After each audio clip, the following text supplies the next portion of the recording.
Welcome back to Small Caps. My name's Kerry Stevenson. Most of you will know that lately I've been talking about how I really like copper.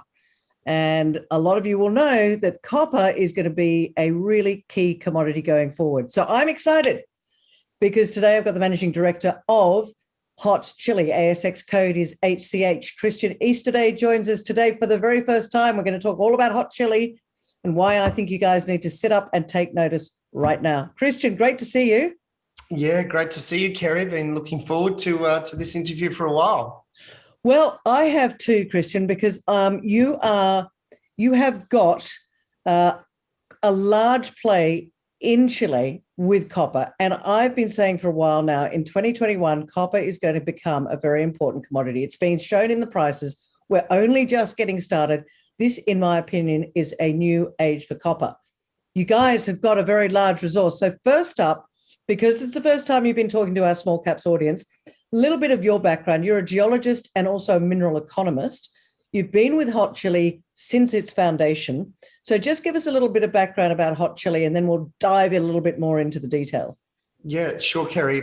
Myself and Murray Black founded the company, back in 2008 privately, looking for large opportunities in Chile. And now I've dedicated over 12 years of my life to really consolidate what now has become, as you said, the largest copper play on the ASX by resource size.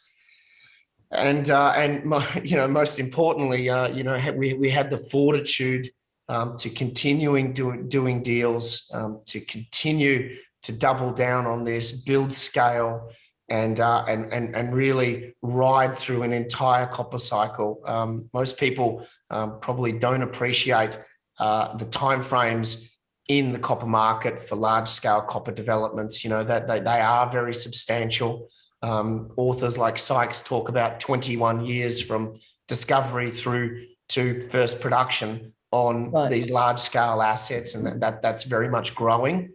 Not least of all because the world isn't making any of these large discoveries. In fact, most recently, the past 2 years has been dedicated to a stunning discovery we have on the coastline that was found next to our original asset when we started this company, Productora. So the new Cortadera resource is one of two major global discoveries in the copper space since 2014, and that tells you all you need to know about a complete lack of new major copper supply for the world, and why this next copper boom going on now is very different to the last and very, very different to the previous boom before that.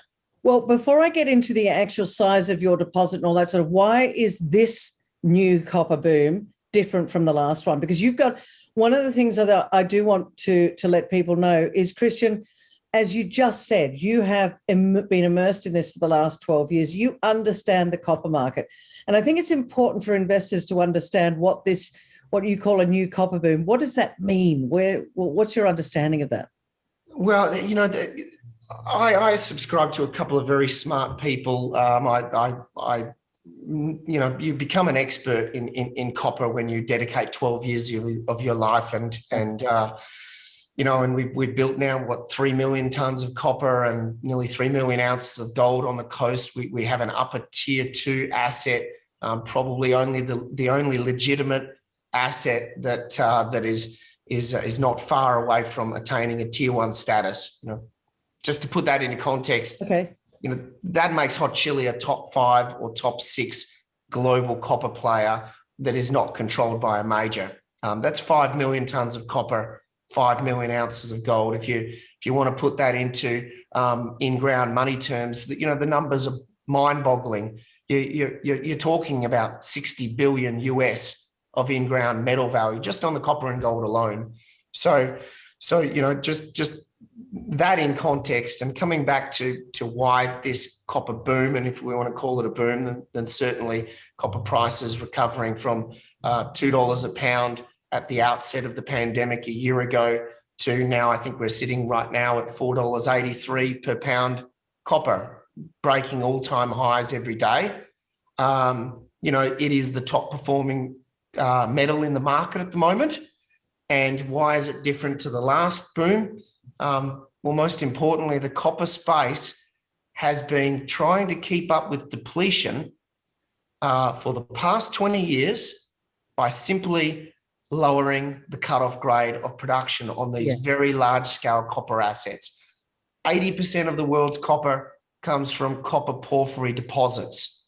These deposits are typically found in South America, in Central Asia. They're not really things that are in front of the Australian market because they're not in our backyard. But these deposits are where all of the copper in the world comes from. And what you've seen over the past 20 years, and certainly over the past 30 years, is the average reserve grade, declining from 1.6% copper grade, now sitting at just under 0.5% copper grade. Wow, okay. So the response to depletion of the world's copper for the past 20 years by the global copper sector, against a backdrop of less and less discoveries being made, with increasing budgets being applied by the world's largest mining companies, is that they have simply just lowered the cutoff grade. Of course. And you see that works for a while until you get to a cutoff grade of, say, 0.2 to 0.5% copper, and you start to hit a wall. Yeah. Once you start moving below 0.2% and you start moving to 0.1%, you find that there is actually not a lot of copper in the tons. There just isn't the ability for the copper industry to replace its depletion. So in the last boom, we had a supply response. Copper went from 65 cents a pound and it went to $4.64 a pound, the all-time high, until the last couple of weeks. So that is a factor of an 8 or 9 times increase in the copper price. Very stunning. A rush of investment, huge amount of exploration put into the ground, 5 years for the copper sector to respond in terms of a supply response. So a 5-year period of inelasticity and then an elastic response.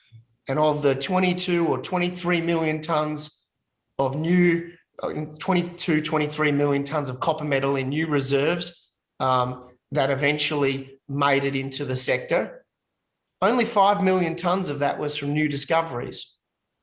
The remainder, 2/3 or 70%, was actually produced from lowering cutoff grades. Wow. Yep. So now we fast forward to this copper boom, if we want to call it. The starting point is $2 per pound, not 65 cents. Yep. And we're at $4.80 at the moment.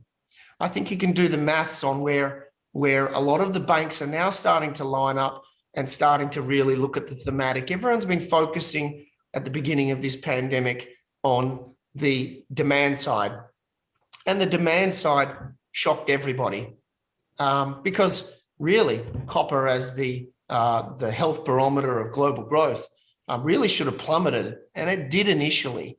And then something really strange happened against every analyst's prediction in the world, and probably only one group.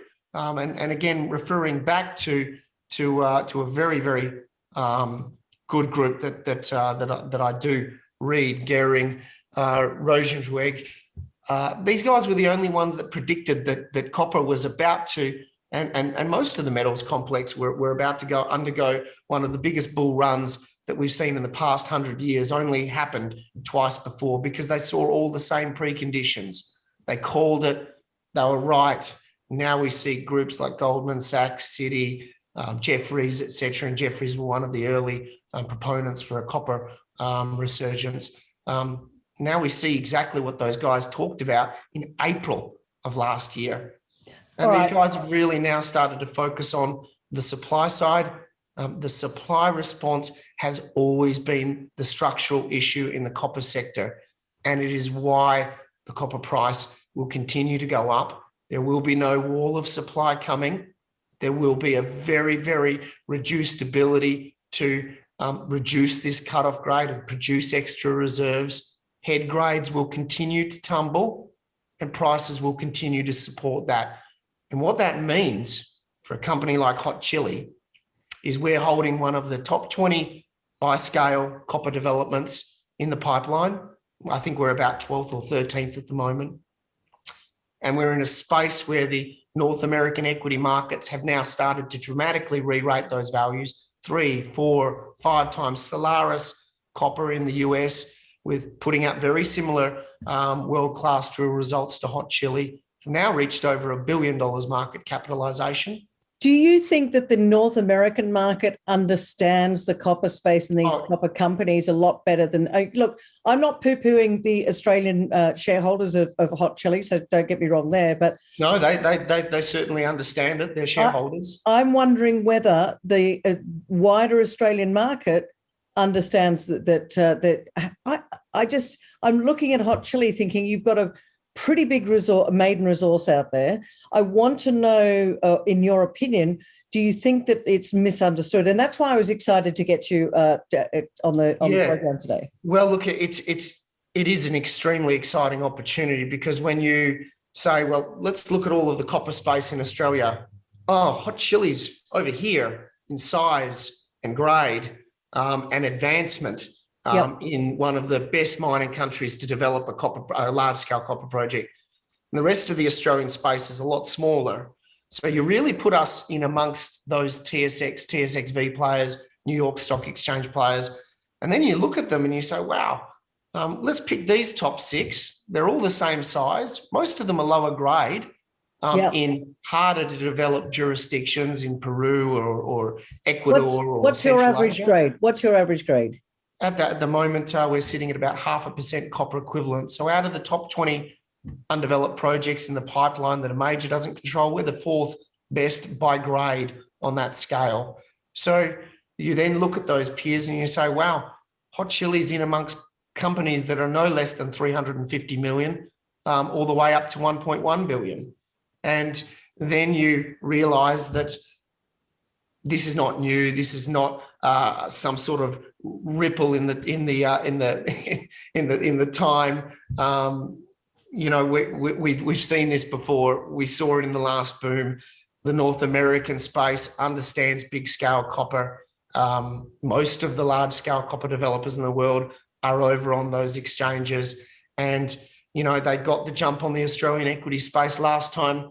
And it's happened again 6-8 months ago. These companies started tripling, quadrupling. So we're just starting to see the interest and the realization, wow, if copper keeps going up, these things are leveraged, crazily leveraged. Yeah. And you just have to look at just one component of our asset base. So we completed a pre-feasibility on Productora at the end of the last copper cycle, when copper prices fell apart. And we started a program to be one of the last copper developers standing today, and that was about surviving. But we developed a pre-feasibility that at $3 a pound, copper had 220 million US NPV on it against a $700 million project to build. So on the face of it, at that time, Hot Chili was snookered. Can't develop this project. The price won't support it, or you need a lot more tons. Fast forward now to where we are, we've secured a world-class discovery, one of only 2 since 2014 globally. 14 kilometres away. We are building scale dramatically now.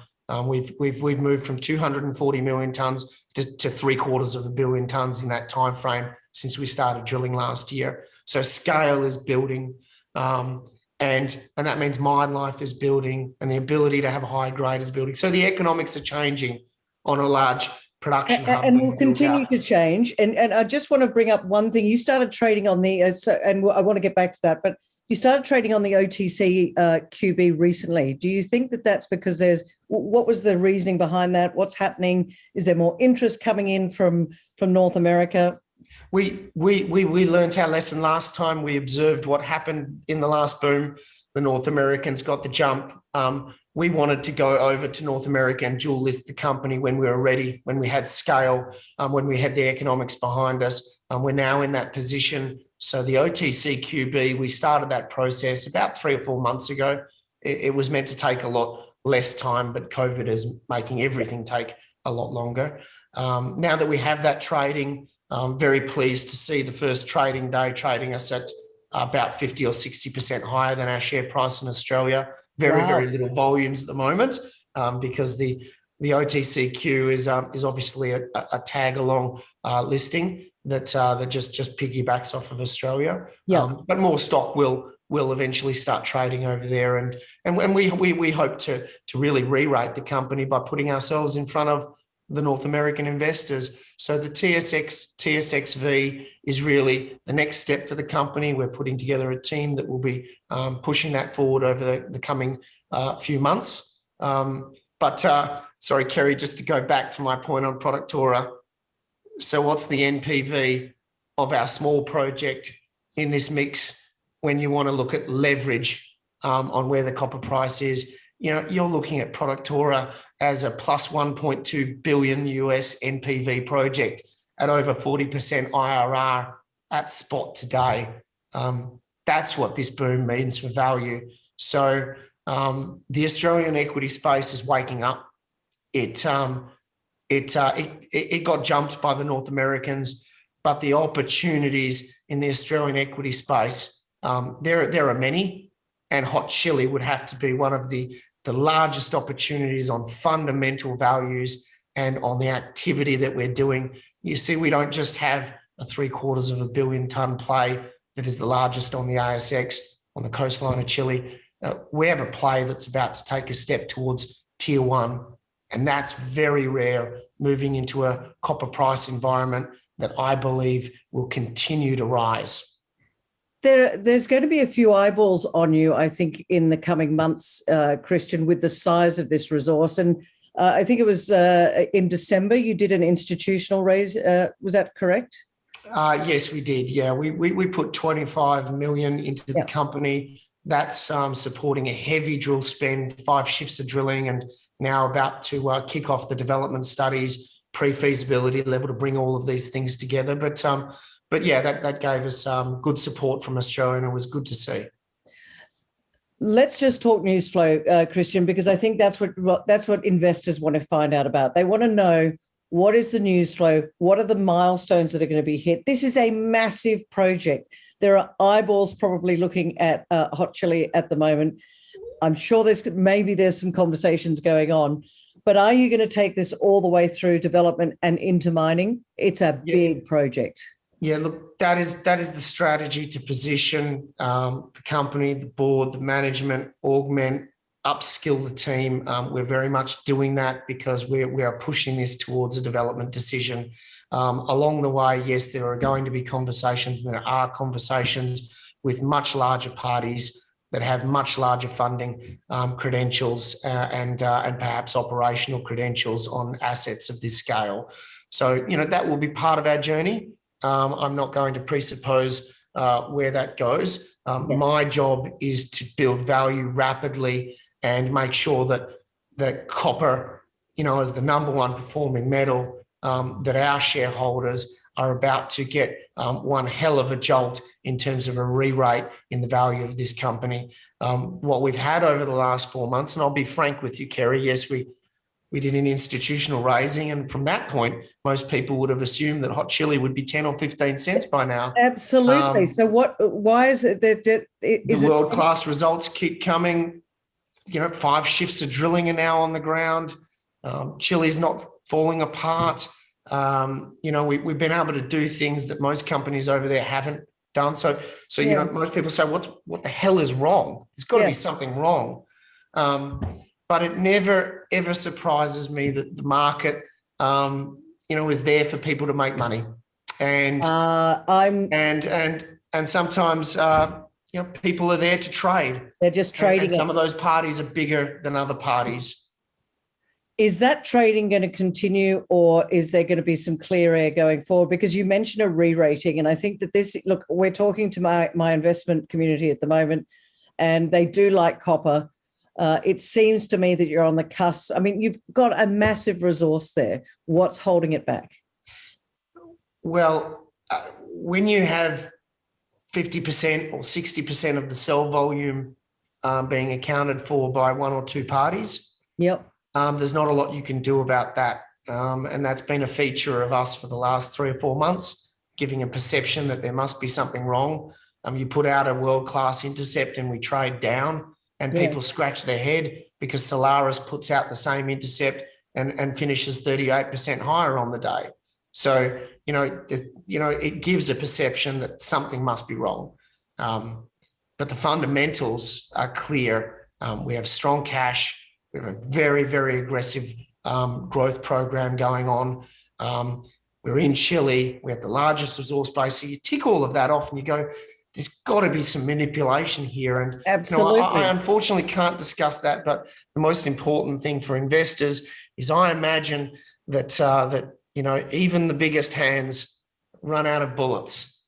And we've been very patient. Yeah. And I've been very, very pleased that the Australian retail investors, so don't get me wrong, there's a lot of people in Australia that do get copper and do get what we're doing. And I'm very, very pleased that those people have stood in front of that and that we have repatriated those shares into the hands of people that are more long-term in their investment view. And so do we have fresh air? I imagine that that's probably just begun in the last day or two. Oh, wow. This is a really good timely interview. Well, listen, we're running out of time, Christian. I'm so excited that we got to speak to you today. Here's how I want to finish it up. Right now, lots of investors looking, going, wow, hot Chile. It's just been sort of trading. There's some clear air around you now. There's lots of drilling. I always say to people, you've got to look at where they're putting the money. You've got a 20 million drill program for this year. That's massive. It's only going to increase this resource. What would you say to investors looking right now and saying, oh, maybe hot Chile is a good investment? Why right now? I think let's finish on the drilling. So a lot of people have been saying, wow, there's just not enough drill news flow for the amount of drilling that's going on. Well, when you drill a hole and you put it into laboratories that are backlogged, etc., it doesn't mean it disappears. It doesn't mean that the results aren't coming. It means that you've got a wall of results about to hit the market. So we're drilling kilometre and a half holes. We're drilling shallow holes, and we're drilling expansion holes. We're hitting new targets, and we really, really like what we're doing on the ground. Cortadera is a fantastic asset. It is going to propel the company towards a tier 1 asset. So without giving away anything, we're really looking forward to getting out our next results. When are they going to be coming? Very soon? Oh, I think that they're not far away at all, Kerry. All right. Well, then it's a very good time to be chatting to you today, Christian Easterday, trading on the OTCQB here on the ASX code HCH. Ladies and gentlemen, they're only just getting started. It's a marathon, not a sprint. Christian Easterday, thank you so much for chatting with us today. And I look forward in the next couple of months to chatting with you again with an update on those drill results. Yeah, well, I don't think we have to wait too long. Good to hear. Thanks, Christian. Great. Thank you.